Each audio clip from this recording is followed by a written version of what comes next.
Foreign students from Xi'an Jiaotong University visited the exhibition hall of Shaanxi Railway on Friday to learn about the development of China's railways.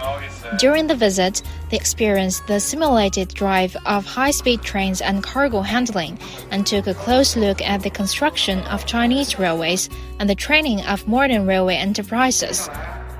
Today we came for a small trip to see how the train works, and we learned a lot. It was something new for us, so yeah, we enjoy it. 感觉到中国的这个高铁的他们的科学 science and technology 特别高。